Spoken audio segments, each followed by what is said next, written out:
We begin in the United States, where a close aide to North Korea's leader is believed to be holding talks with U.S. officials. Kim Yong-chol's visit is reportedly aimed at laying the groundwork for a potential second summit between the country's leaders. And speculation is growing about where it could take place. Kim arrived in Washington Thursday night. U.S. State Department officials told NHK they would meet with him that night. Reports also suggest Kim will do the same with the U.S. Secretary of State on Friday. Last year, Kim traveled to the U.S. Capitol just ahead of the Leaders Summit. His visit is fueling rumors a second one is close to being announced. Vietnam is being floated as a possible location. Reuters reports the country is preparing to host the North Korean leader on a state visit. Last year's summit ended with a vague pledge to denuclearize the Korean peninsula, but talks about the issue appear to have reached an impasse. Pyongyang has called for sanctions to be lifted, while the U.S. has said it wants more concrete steps toward denuclearization. During its last visit, Kim delivered a letter from North Korean leader Kim Jong-un to U.S. President Donald Trump. It's unclear if he'll meet with the president this time around. The relationship between Washington and Pyongyang is complicated, to say the least. On the same day Kim arrived in the capital, a new missile defense strategy labeled the North as an extraordinary threat. It stands in sharp contrast to a comment Trump made last year following the summit, when he tweeted, "Pyongyang was no longer a nuclear threat."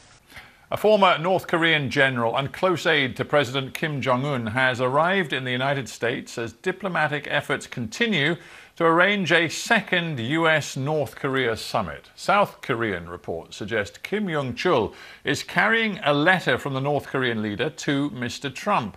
He's expected to meet the US Secretary of State and then the President later on Friday. Our correspondent Laura Bicker is in the South Korean capital Seoul, and she says things may be falling into place for that second summit. Well, we understand Kim Yong-chol, who is thought to be Kim Jong-un's right-hand man, will meet with the US Secretary of State Mike Pompeo when Washington, D.C. wakes up. He's there, we understand, with a message from Kim Jong-un. And you might remember last time, just before the Singapore summit, Kim Yong-chol went to Washington, D.C. with this huge letter from Kim Jong-un. So we're wondering exactly what he's been dispatched with this time.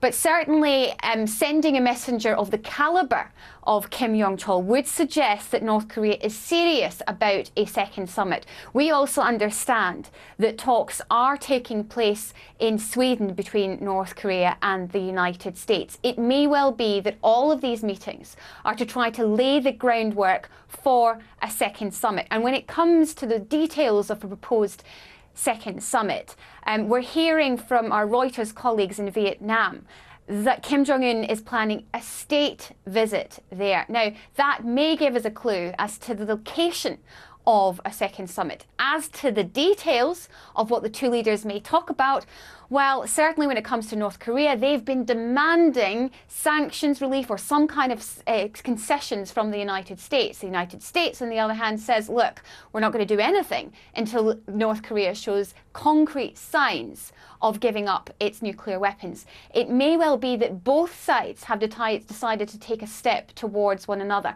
And that's certainly the hope here in Seoul. President Moon has asked both sides to consider their position and make bold moves. And perhaps this is the time that they're prepared to do it. Time will tell. We've got this whole weekend ahead of us in Washington. We've got that big meeting where Kim Yong-chol will meet the US Secretary of State and perhaps, we don't know, may go to the White House. And that's perhaps when we'll get more details. Hi everyone, my name's Mike. I'm the creator of Mox News.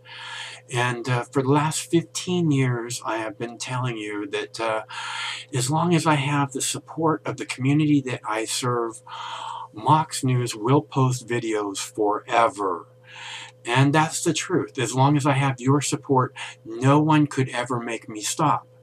Unfortunately, currently, less than 1/2 of 1/10 of 1% of Mox News viewers ever donate, tip, or contribute anything back. Again, let me make that really clear. Much less than 1/2 of 1/10 of 1% ever give anything back. And to those of you who have donated to Mox News, I want to thank you so much, because it's because of your generosity that we have been able to bring attention to important videos that millions and millions of eyes would have never seen.